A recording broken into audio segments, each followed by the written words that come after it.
आज की मूवी रेमिसेंस में हम देखेंगे कि कैसे फ्यूचर में ह्यूमंस एक मशीन का यूज करके अपनी मेमोरीज को बार बार जी सकते हैं। लेकिन बार बार ऐसा करने की वजह से क्या क्या प्रॉब्लम्स उन्हें फेस करनी पड़ती है, हम ये भी जानेंगे। ये कहानी फ्यूचर की है, जब क्लाइमेट चेंजेस की वजह से समंदर का पानी इतना बढ़ गया कि वो शहरों में भर गया और दिन के टाइम भी टेम्परेचर काफ़ी बढ़ने लगा। लेकिन इसकी वजह से भी ह्यूमंस ने अपने कामों को बंद नहीं किया और दिन की जगह रात में अपने बिजनेसेस और बाकी काम को कंटिन्यू करना शुरू किया। गरीबी भी काफ़ी बढ़ने लगी, जिस वजह से लोग बोट्स पर रहने के लिए मजबूर हो गए। लोगों की लाइफ इतनी डिप्रेसिंग हो गई थी कि वो लोग अपनी पुरानी लाइफ को जीने के लिए काफ़ी डेस्परेट हो गए थे। यही से हमारी मुलाकात होती है निक और एमिली से, जो कि एक्स सोल्जर्स है। उन लोगों ने काफ़ी यूनिक बिजनेस शुरू किया जिसे रेमिसेंस टैंक कहते हैं। इस टेक्नोलॉजी का यूज करके कोई भी ह्यूमन अपनी पुरानी और मनचाही मेमोरीज को दोबारा से जी सकता है। सिर्फ इतना ही नहीं, निक तो उन मेमोरीज को एक होलोग्राफिक फॉर्म में भी दिखा सकता है। हम देखते हैं कि निक के आर्मी का एक दोस्त जिसका नाम हैंक है, रेमिसेंस मशीन को यूज करने आता है। निक उसे उसकी 13 साल पुरानी यादों में भेजता है, जहां हैंक अपने पेट डॉग के साथ खेलता है। निक बताता है कि एक पावरफुल दवाई का यूज करके लोग अपनी मेमोरीज को अपने हेड में ही जी सकते हैं, लेकिन उन्हें ये एक्सपीरियंस बिल्कुल सच की तरह लगेगा। लेकिन निक ये भी कहता है कि ऐसे बार बार अपनी मेमोरीज को जीना एक बहुत डेंजरस एडिक्शन भी है, जिससे ह्यूमंस अपने पास्ट में बार बार जीने की वजह से अपना प्रेजेंट खोने लगेंगे।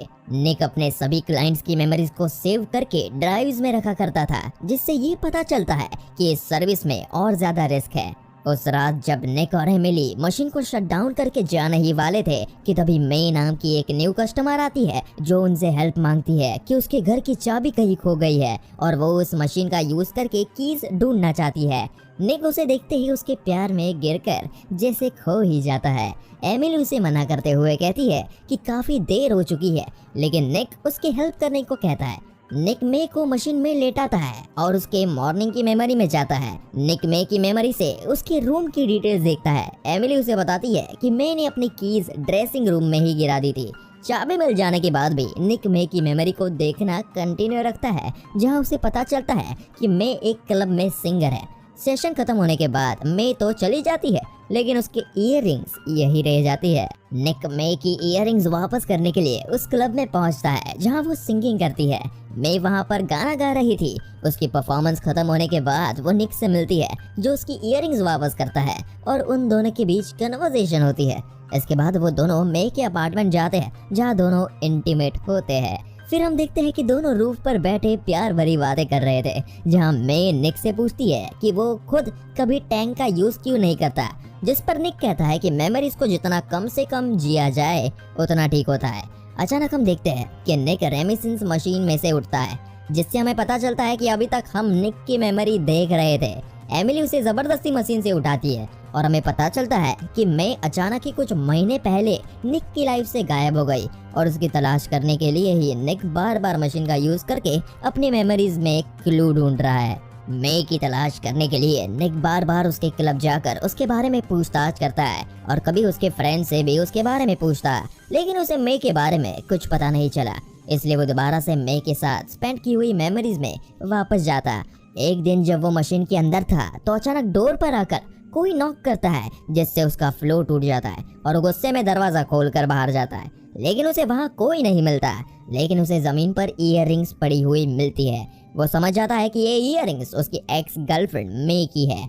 वो इस बारे में एमिली को बताता है, लेकिन एमिली उसकी बात को इग्नोर करती है। इसके बाद वो दोनों पुलिस के साथ मिलकर माइल्स नाम के क्रिमिनल की मेमोरीज में कुछ ढूंढने जाते हैं। निक और पुलिस को माइल्स की मेमोरी में उसका बॉस जॉय दिखता है, जो कि साइरस बोथ नाम के करप्ट पुलिस वाले के साथ मिलकर काम कर रहा था। वो सभी लोग एक क्लब में थे और चौंकाने वाली बात ये थी कि वही मे भी गाना गा रही थी। निक ये देखकर हैरान हो जाता है, वो नशे में लग रही थी। मेमोरी को और डीप देखने पर निक को पता चलता है कि मैंने जॉय से नारकोटिक्स का बैग चुराया और वहां से भाग गई। निक वहां से न्यू ऑरलियांस नाम की जगह पर चला जाता है, जहां वो एक नकली नाम से जॉय के क्लब में एंट्री ले लेता है। वो जॉय से बात करता है, लेकिन जॉय उसका झूठ पकड़ लेता है और अपने आदमियों को उसे मारने का ऑर्डर देता है। निक फाइनली कन्फेस करता है कि वो मे को ढूंढने के लिए यहाँ पर आया है। जॉय उसे बताता है कि जब से मे ने उसके नारकोटिक चुराया है तब से उसे नहीं पता कि वो कहाँ है। वो निक को डुबा करके मारने का ऑर्डर देता है। निक को एक्वेरियम में डुबाया जाने लगता है, लेकिन तभी एमिली वहाँ पर पहुँचती है और उन्हें शूट करने लगती है। वो ऑलमोस्ट सभी को मार गिराती है और फाइनली जॉय को भी शूट करके मार देती है और निक को बचा लेती है। इसके बाद दोनों मियामी पहुँचते हैं, जहाँ निक एमिली से कहता है कि उसे कुछ भी समझ नहीं आ रहा कि आखिर हुआ क्या है। उसे लगता है कि मैं उससे प्यार नहीं करती थी और सिर्फ उसके पास कुछ चुराने के लिए उसने उससे प्यार का झूठा नाटक किया। एमिली उसे कहती है कि वो बिना बात ही मे के बारे में सोचकर परेशान हो रहा है और उसे मे को भूल जाना चाहिए, लेकिन निक उसे याद दिलाता है कि वो भी एक बार एमिली से मिली थी। निक उसे रेमिनिसेंस टैंक में जाने के लिए कहता है, जिससे उसे कुछ क्लू मिल पाए। एमिली की मेमोरी में हम देखते हैं कि मे के गायब हो जाने से पहले वो एमिली से मिलने के लिए आई थी, जहां वो अपने साथ एक वाइन की बोतल भी लाई थी। उन दोनों के बीच काफी देर तक बातें हुई, जिसमें उन दोनों ने एक दूसरे के रिलेशन और फैमिली के बारे में भी बात करी। मे कन्फेस भी करती है कि उसे नारकोटिक्स की लत लग चुकी है। जब एमिली वॉशरूम जाती है तो मे चोरी छुपे मेमोरी वॉल्ट में जाती है कि और किसी की मेमोरी चिप चुरा लेती है। इधर प्रेजेंट टाइम में हम देखते हैं कि एमिली जैसे ही टैंक से बाहर आती है, वो अपने आप को डिफेंड करने की कोशिश करती है कि उसने निक को कभी मे के नारकोटिक एडिक्शन की बात को छुपा कर क्यों रखा। निक इस बात को इग्नोर करता हुआ मेमोरी वॉल्ट की तरफ जाता है। निक को पता चलता है कि मे ने एल्सा नाम की लड़की की मेमोरी चिप चुराई है। एल्सा उनकी एक रेगुलर क्लाइंट जो खुद भी काफी हफ्तों से लापता है। अगले दिन निक एल्सा की तलाश में निकल पड़ता है, क्योंकि उसे लगता है कि अगर उसने एल्सा का पता लगा लिया तो उसे मे के बारे में भी पता चल जाएगा। लेकिन उसे पता चलता है कि एल्सा की तो मौत हो चुकी है, और उसे ये भी पता चलता है कि एल्सा के बेटे फ्रेडी को भी एक लाल बालों वाली लड़की ने किडनैप कर लिया है। इस लड़की की अपीयरेंस मे से मिलती है। निक ये सुनकर शॉक हो जाता है और सोचने लगता है कि मे एक क्रिमिनल है। इसके बाद भी वो अपनी तलाश जारी रखता है, लेकिन जब वो मे को ढूंढते हुए एक पुराने घर पर पहुंचता है तो एक आदमी उसे मारता है और उससे कहता है कि अगर वो मे को नहीं भूला तो उसे जान से मार देगा। निक अपने ऑफिस पहुंचकर अपनी मेमोरी में जाकर इस आदमी के बारे में पता लगाता है। गौर से देखने पर उसे पता चलता है कि ये आदमी और कोई नहीं बल्कि वही करप्ट ऑफिसर साइरस है जो जॉय के लिए काम किया करता था। उसके बारे में पता लगाने के लिए निक और एमिली पुलिस स्टेशन जाते हैं, लेकिन लोगों के क्राउड की वजह से वो रास्ते में ही रुक जाते हैं। निक को पता चलता है कि साइलवन नाम के अमीर बिजनेसमैन की डेथ हो चुकी है। अब उसकी विडो वाइफ तमारा और उसके बेटे सेबेस्टियन को बाहर ले जाया जा रहा था। निक तमारा को देखकर पहचान जाता है कि ये तो उसकी पुरानी क्लाइंट है जो खुद भी कभी रेमिसेंस टैंक को यूज करने आती थी। वो वापस अपने ऑफिस जाकर तमारा की मेमोरी प्ले करता है, जहां वो देखता है कि वो अपने हस्बैंड साइलवान के साथ डांस कर रही थी। वो इसी के साथ एल्सा की मेमोरी भी प्ले करता है, जिसमें वो देखता है कि एल्सा अपने रिच बॉयफ्रेंड के साथ टाइम स्पेंड कर रही थी। निक दोनों क्लिप्स को ठीक से ऑब्जर्व करता है और उसे उस आदमी की आवाज सुनकर पता चलता है कि ये आदमी और कोई नहीं बल्कि तमारा का हस्बैंड है, जिसका अफेयर एल्सा के साथ चल रहा था। इसका मतलब है कि फ्रेडी जिसे मे ने किडनैप किया वो एल्सा और सलमान का नाजायज बेटा है। निक समझ जाता है कि सलमान के रियल बेटे सेबेस्टियन ने साइरस को हायर किया, जिससे वो एल्सा और उसके बेटे फ्रेडी को जान से मार सके ताकि उसे अपने फादर की सारी प्रॉपर्टी मिल जाए। इस सब के बाद निक एक गन लेकर अपने ऑफिस से निकल जाता है। अगले सीन में हम देखते हैं कि निक गुस्से में तमारा के घर पर पहुंचता है। वहां पर निक को एक डांसर समझ लिया जाता है और तमारा उसके साथ डांस करने लगती है। निक मौके का फायदा उठाकर उससे मे और एल्सा के बारे में पूछने लगता है। यहाँ हमें पता चलता है कि डिप्रेशन की वजह से तमारा ने अपनी मेमोरी खो दी थी और वो उसे बताती है कि मे और साइरस एक साथ काम कर रहे थे। तमारा को ये भी पता था कि उसके हस्बैंड का एल्सा के साथ अफेयर चल रहा था। इससे पहले कि निक को अपने बाकी सवालों के जवाब मिलते, सेबेस्टियन वहां पर पहुंच जाता है और अपनी सिक्योरिटी को बुलाकर निक को बाहर निकलवा देता है। सिक्योरिटी उसे घर से बाहर फेंक देती है, लेकिन उसे साइरस की लोकेशन भी बता देती है, क्योंकि वो चाहते हैं कि साइरस मारा जाए। इसके बाद निक उनकी बताई हुई लोकेशन पर जाता है, जहाँ उसे मे की तरह एक औरत दिखती है और वो उसका पीछा करता है। लेकिन वो उसका पीछा करते हुए साइरस से मिलता है, जो कि वो गाना गुनगुना रहा था, जिसे सुनकर निक को मे के साथ पहली मुलाकात की याद आती है। यहाँ पर साइरस उसे बताता है कि मे का उसे मिलना कोई इत्तेफाक नहीं था, बल्कि ये सब एक प्लान था। उसका प्लान निक को अपने जाल में फंसाकर एल्सा की मेमोरी चिप चुराना था, जिससे ये पता चल सकता था कि उसने सलमान के साथ टाइम स्पेंड किया था।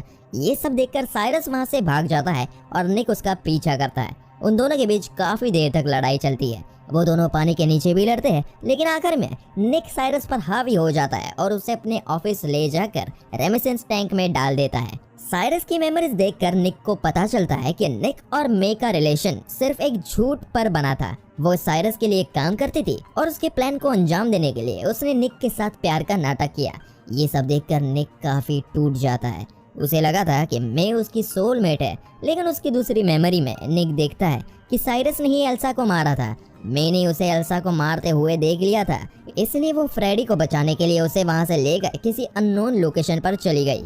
जब निक साइरस से उसकी मे के साथ लास्ट मेमोरी के बारे में पूछता है तो निक देखता है कि मे निक से मिलने के लिए उसके ऑफिस के बाहर आई थी और उसने डोर पर नॉक भी किया था, लेकिन साइरस उसे वहां से लेकर चला गया था। निक उसका पता लगा ले, इसलिए उसने अपनी इयररिंग्स भी वहां पर फेंक दी थी। निक ये देखकर और टूट जाता है कि मे ने उससे मिलने की कोशिश भी की थी। इसका मतलब है कि मे उससे प्यार करती है। निक गुस्से में साइरस से पूछता है कि उसने मे के साथ क्या किया, तो उसकी मेमोरी में वो सीन दिखाया जाता है जब वो मे को टॉर्चर कर रहा था। साइरस मे से फ्रेडी की लोकेशन पूछने की कोशिश करता है और उसे नारकोटिक का ओवरडोज देता है। मे जानती थी कि निक एक दिन साइरस को पकड़ लेगा, इसलिए उसने इनडायरेक्टली निक से बात की। मे ने होलोग्राम पर ही बताया कि वो निक से कितना प्यार करती है और ये भी हिंट दिया कि फ्रेडी को उसने कहाँ छुपा रखा है। मे ने ये सब बातें उस समय साइरस के सामने कही थी ताकि साइरस की मेमोरीज देखने पर निक को उसके दिल की बात पता चल पाए। निक काफी खुश होता है ये जानकर कि मे ने कभी उससे झूठा प्यार नहीं किया, लेकिन उसकी खुशी ज्यादा देर तक नहीं रहती। निक देखता है कि साइरस ने मे से सच निकलवाने की काफी कोशिश की और इसके प्रेशर में आकर मे ने खुद की जान ली। ये देखकर निक काफी गुस्से में आ जाता है और रिवेंज लेने का डिसाइड करता है। वो साइरस को अपनी सबसे बुरी मेमोरी याद करने को कहता है और उसे बार बार जीने को कहता है। इस मेमोरी में हम देखते हैं कि जॉय के आदमियों ने पनिशमेंट के तौर पर साइरस का चेहरा जला दिया था। निक इतने से सेटिस्फाई नहीं होता तो वो साइरस की इस भयानक मेमोरी का वोल्टेज बढ़ा देता है, जिससे साइरस टैंक में ही मर जाता है। इसके बाद निक साइलवान के घर जाता है और सेबेस्टियन को कन्फ्रंट करते हुए कहता है कि उसने अपने फादर की प्रॉपर्टी के लिए एल्सा का मर्डर करवाया। वो उससे ये भी बताता है कि वो जानता है कि उसे उसके फादर के एल्सा के साथ अफेयर के बारे में सब पता है। सेबेस्टियन ये सुनकर हैरान हो जाता है और निक को शूट करने की कोशिश करता है, लेकिन उसमें इतनी हिम्मत नहीं थी, इसलिए वो खुद को ही शूट करने का डिसाइड करता है। लेकिन तभी तमारा वहां आ जाती है और उसे शांत करवाती है। अब सब कुछ सॉल्व हो चुका था तो निक एमिली के पास जाकर अपने सभी क्राइम्स कन्फेस करता है और उसे मे के बारे में सारी सच्चाई बताता है। वो एमिली को समझाता है कि लाइफ बहुत छोटी है और उसे अपनी फैमिली के पास वापस जाकर अपनी लाइफ जीनी चाहिए। आखिरी सीन में हम देखते हैं कि निक रेमिसेंस टैंक में लेटा हुआ है और वो मे के साथ स्पेंड किए हुए हर एक मोमेंट को बार बार जीता है, जहां वो दोनों एक दूसरे से अपने प्यार का इजहार करते हैं। काफी साल बीत जाते हैं जहां एमिली अपनी ग्रैंड डॉटर के साथ टैंक के पास आती है, जहां हम देखते हैं कि निक अब बूढ़ा हो चुका था, लेकिन आज भी वो अपनी मेमोरी को जी रहा था। एमिली उसके लिए फ्लावर्स लेकर आती है। एंडिंग में हमें ये मूवी एक मैसेज देता है कि पास्ट को बार बार जीना डेंजरस हो सकता है। इससे बेहतर है कि हम प्रेजेंट को जिए और आगे बढ़ते रहे। और इसी के साथ ये मूवी यही खत्म होती है। अगर आपको ये मूवी पसंद आई हो तो वीडियो को एक लाइक जरूर करें।